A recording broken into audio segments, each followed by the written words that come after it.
ప్రేక్షకుల ముందుకి తీసుకురావడము, తీసుకొచ్చిన తర్వాత ఇలాంటి అద్భుతమైన సక్సెస్ అసలు ఊహించారా? నేను రాసినప్పుడు I know it's a good film. హ్మ్. అంతవరకు నాకు తెలుసు. ఇట్స్ ఎన్ ఎంటర్‌టైనింగ్ ఫిల్మ్ వరకు తెలుసు. తీస్తున్న టైంలో నరేషన్స్ ఇస్తున్నప్పుడు అందరూ ఎంజాయ్ చేశారు. పక్కా హిట్, హిట్, హిట్ అన్నారు. సో, సూపర్ హిట్ కన్నా తక్కువైతే మటుకు చాలా ఫీల్ అయ్యేవాడిని. హ్మ్. ఆదిత్యకి చెప్పేదే, "లేదు ఎక్స్‌పెక్టేషన్స్ పెట్టుకోకు. మన చేతుల్లో లేదు కదా" అన్నాడు. బట్ స్టిల్ ఎక్కడో లోపల సూపర్ హిట్ అయితే చాలు అనుకున్నా. ఇది మరీ చేయి దాటిపోయింది ఈ సినిమా. అంటే ఏ రకంగా? నేను 100 ఎక్స్‌పెక్ట్ చేస్తే ఇది మరీ 200, 300 ఉంది. సో, అది ప్రాబ్లమ్. 100 అనుకుంటే యాహ్! 200, 300% ఎక్కువైపోయిందన్నమాట. పర్సెంట్ ఎక్కువైపోయింది. So, okay. It's out of my hands. అంటే మూవీ ముందు కూడా ప్రీమియర్స్ వేశారు. ఆ ప్రీమియర్స్ రెస్పాన్స్ గాని ఎలా వస్తుంది ఏంటి అనేది కూడా మీకు ఒక క్లారిటీ అనేది కూడా వచ్చే ఉంటది. హుహు. అయితే ఆ టైంలో మీరు ఎంతవరకు రీచ్ అవుతది అనుకున్నారు? అండ్ అలాగే ప్రేక్షకుల వరకు గూడా ఎంతవరకు వస్తుంది కలెక్షన్స్ వైస్‌గా అనుకున్నారు? సెకండ్ రోజు ఏసినట్టున్నాం 'త్రిబుల్ ఏ'లో yeah! Premiere. I was confident only. నవ్వుతారని నాకు తెలుసు. ఫస్ట్ 20 మినిట్స్ కొంచెం నార్మల్‌గానే ఉండింది. హ్మ్. ఎప్పుడైతే కోచింగ్ సెంటర్ నుంచి ఇట్ టుక్ ఆఫ్. నవ్వులు చిన్న చిన్న చక్కల్స్ ఉండే. చక్కల్స్ చిన్న చిన్న లాఫ్స్ ఉండే. కానీ కోచింగ్ సెంటర్ నుంచి ఎప్పుడైతే ఆ ఇంక్ సీక్వెన్స్ నుంచి నవ్వారో ఇంక లైట్ తీసుకున్నా. హ్మ్. దీనికి నవ్విరంటే ఇంక మొత్తం నవ్వుతారు అని. సెకండ్ హాఫ్ మొత్తం బ్లాస్ట్ బ్లాస్ట్ ఉండే. హ్మ్. So, I was confident only. Very confident. నాకు అవుట్‌పుట్ మనం డెలివర్ టైంకి చేస్తామా లేదా అనేది భయం తప్పితే కాంటెంట్ పరంగా ఇప్పుడు అంత డౌట్‌ఫుల్‌గా ఏం లేదు. హ్మ్. మినిమమ్ గ్యారంటీ సినిమా అయితే తీసినామనైతే నాకుండే. And also whatever is coming ఇదంతా నాకు బోనస్. హ్మ్. నేను రాసినప్పుడు నాకు ఒక సినిమా తీయాలి. 2 గంటలు సినిమా తీయాలి. ఓటీటీలో వస్తే చాలు. హ్మ్. అది హిట్ అవ్వాలి అవేం లేకుండే నాకు. ఆ సినిమా చూసి ఇంకో సినిమా ఆపర్చునిటీ వస్తే చాలనుకున్నా. యాహ్! ఇది ఇది మరీ లాంగ్ జంప్ ఇది. యాహ్! ఓకే. ఎక్కడో ఎక్కడ ముక్కున్నారో గాని గట్టిగా ముక్కున్నట్టున్నారు. అంతే మొక్కుకుంటాలో ఏం లేవండి. అంత పెద్దగా ఏం నమ్మను. ఓకే. యాహ్! కానీ మూవీ షూటింగ్ జరుగుతున్న టైంలోనే మిమ్మల్ని బాగా నమ్మిన పర్సన్ మీకు ఆల్రెడీ నెక్స్ట్ మూవీకి గూడా అడ్వాన్స్ చెక్ ఇవ్వడం ఏంటి అసలు? జగపతి బాబు గారు సినిమాలో ఫాదర్ రోల్ చేయాలి. ఆయనకి నరేషన్ ఇచ్చాను. విపరీతంగా నచ్చింది సినిమా. ఆయనకి కొన్ని విషయాల వల్ల చేయలేకపోయారు. తర్వాత మేము షూట్ చేసాం. హీరో ఇల్లు షూట్ చేస్తున్నప్పుడు పక్కింట్లోనే సార్ కూడా ఇంకేదో కోయిన్సిడెంటల్‌గా ఇంకో సీరీస్ షూట్ చేస్తున్నారు. ఓకే. సో, కలిసాం అలాగా మళ్ళీ. He came to our set. Marthand set చూడాలని చెప్పొచ్చి నేను మాట్లాడి విష్ చేసి నా బర్త్‌డే అయింది. నా బర్త్‌డే ఆయన కెరీర్‌లోనే అయ్యింది. ఓకే. సో, ఆయనకి సమ్‌వేర్ హి లైక్డ్ మీ అలాట్. హ్మ్. వైల్ నరేషన్ నేను మొత్తం యాక్ట్ చేసుకుంటూ చెప్తా. అన్ని క్యారెక్టర్స్ యాక్ట్ చేసి చెప్పిన ఆయనకి. సో, ఆయనకి చాలా నచ్చిందది. "నువ్వే చేయొచ్చు కదా యాక్టింగ్" అన్నారు ఈ సినిమాలో. లేదు సార్ నేనంత యాక్టింగ్ ఫస్ట్ సినిమాలో అంత acting I'm not so confident about my self అన్నాను. సో, తర్వాత ఆయన ఏం చేశారంటే ఆహ్, కుదరలేదు మా ఇద్దరికి బ్రేకప్ మెసేజ్‌లాగా మెసేజ్‌లు పెట్టుకున్నాం వాట్సాప్‌లో. ఆ! తర్వాత ఈ సినిమా షూటింగ్ అప్పుడు కలిసాం లిటిల్ కలిసిన ఫిబ్రవరిలో హి టోల్డ్ మీ మార్తాండ్ నేను షూట్ మధ్యలో హ్మ్. నేను శ్రీలంకకి ట్రిప్‌కొచ్చాను. నాకు నువ్వే మైండ్‌లోకి వస్తున్నావు. ఏదో గర్ల్ ఫ్రెండ్ లాగా. నాకు నువ్వే గుర్తొస్తున్నావు నాకు. మనం సినిమా చేద్దాం మార్తాండ్ ఒకటి అంటే, సార్ డెఫినెట్‌గా చేద్దాం సార్ ఏమైనా నెక్స్ట్ సినిమాలో కామెడీ సినిమానే చేద్దాం మనం మళ్ళీ. ఓకే. కామెడీ రోలే చేద్దాము. పక్కా సార్ పక్కా చేద్దాం సార్ మనము అని చెప్పా. బట్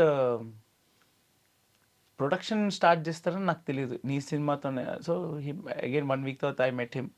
కలిసిన తర్వాత హి సెడ్ నేను ప్రొడ్యూసర్ అవుదాం అనుకుంటున్నాను. మళ్ళీ వాళ్ళ Jagapathi banner 'Jagapathi pictures.' Jagapathi pictures banner మళ్ళీ రీస్టార్ట్ చేస్తాం మా నాన్నగారిది అని చెప్పారు. అవునా సార్ ఆలోచించుకో అన్నారు. సార్ షూర్ సార్ అడ్వాన్స్ ఏమి వద్దు సార్ అని కూడా అన్నాను. So, ah! He said no take it. It's gentlemen's agreement okay. అన్నారు. సో, ఆయన ఇచ్చారు అప్పుడే ఫెబ్ ఎండింగ్‌కి. ఆ రోజే నా ఫస్ట్ లుక్ పోస్టర్ ఒకటొచ్చింది బయటకి. Hmm. ETV announced their 14 films yeah! And this is one among their films. So, ఆ రోజు పోస్టర్ రావటం, చెక్ తీసుకుంటాం. Okay. I think first cinema రిలీజ్‌కి ముందే చెక్ తీసుకున్నాను నెక్స్ట్ సినిమాకి. ఐ ఫెల్ట్ వెరీ హ్యాపీ ఆ రోజు. ఎంతొచ్చింది బ్రో? ఎంతిచ్చారు అడ్వాన్స్? చెప్పకూడదు బ్రో. బిగ్ కమర్షియల్స్ అమౌంటా? మమ్మీ చెప్పొద్దని చెప్పింది. మమ్మీ చెప్పొద్దనిందా? మమ్మీ చెప్పొద్దని చెప్పింది. ఓకే. బిగ్ అమౌంటా? My first film remuneration. Okay. రిమేష్ తక్కువే but ya my first advance was my first remuneration. Ya remuneration. చిన్న అమౌంట్ అంటే నాకు పెద్దదే, నాకు చాలా ఎక్కువ. యా అండ్ ఈవెన్ స్టేజ్ పైన కానీ మాట్లాడుతున్న ప్రతి ఒక్కరు థ్యాంక్స్ మీట్‌లో కానీ, ప్రీవియస్‌గా మొత్తం అన్నీ చూస్తూ ఉంటే, ఈ మూవీకి ఇంత బడ్జెట్ అయిందని కూడా మీరు పబ్లిక్‌గా మెన్షన్ చేయడము. అంటే ఈ బడ్జెట్‌లో మీరు ఫస్ట్ అనుకున్న దానికి ఓవర్ బోర్డ్ ఎక్కడైనా అయిన సందర్భాలు ఏమైనా ఉన్నాయా? మ్మ్. లేదు ఫస్ట్ నుంచి ఇదే ఒక ఫిగర్, ఒక లైన్ అనుకున్నారా? అంతే. హ్మ్. అంటే ఈటీవీ దాంట్లో 2 నుంచి 3 crores, హ్మ్.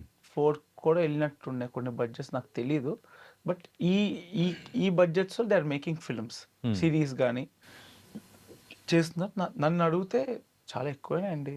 2.4 అంటే చాలా ఎక్కువ.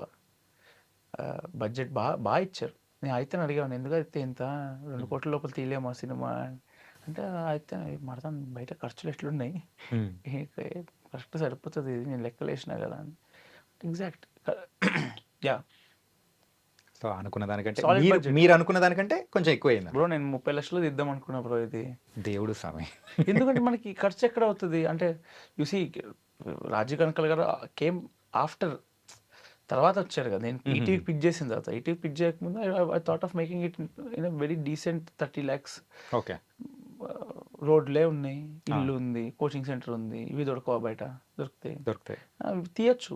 You can still make a film with 30 lakhs. పెళ్లి చూపులు made in budget of 60 lakhs. Yeah! ఇప్పుడు ఎఫ్ఎక్స్ కెమెరా ఉంది, మంచి కెమెరాని తెచ్చుకుంటే ఎఫ్ఎక్స్ కెమెరాతో తీసినా మనకు పెద్ద తేడా తెలియదు. నార్మల్ డే మ్యాన్కి ఎఫ్ఎక్స్ కెమెరాతో తీస్తే మనకేం ఐడియా అర్థం కాదు ఆడికి.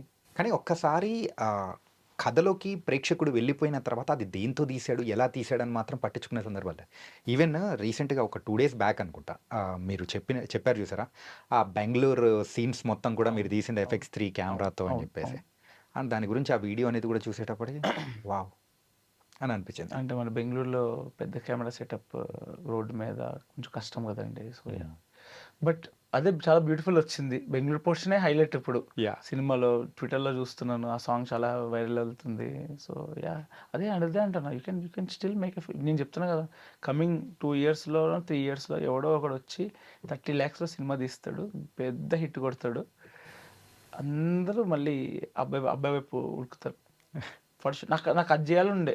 ఓకే. 50 lakhs 60 lakhsలో తీయచ్చు, definitely years. 2.4 crores is a doable budget if you ask me. Okay. You can do it, you can make it. కానీ ఆ ట్రాన్సిషన్ అది సూపర్బ్‌గా అనిపించింది. Thank you so much bro, thank you.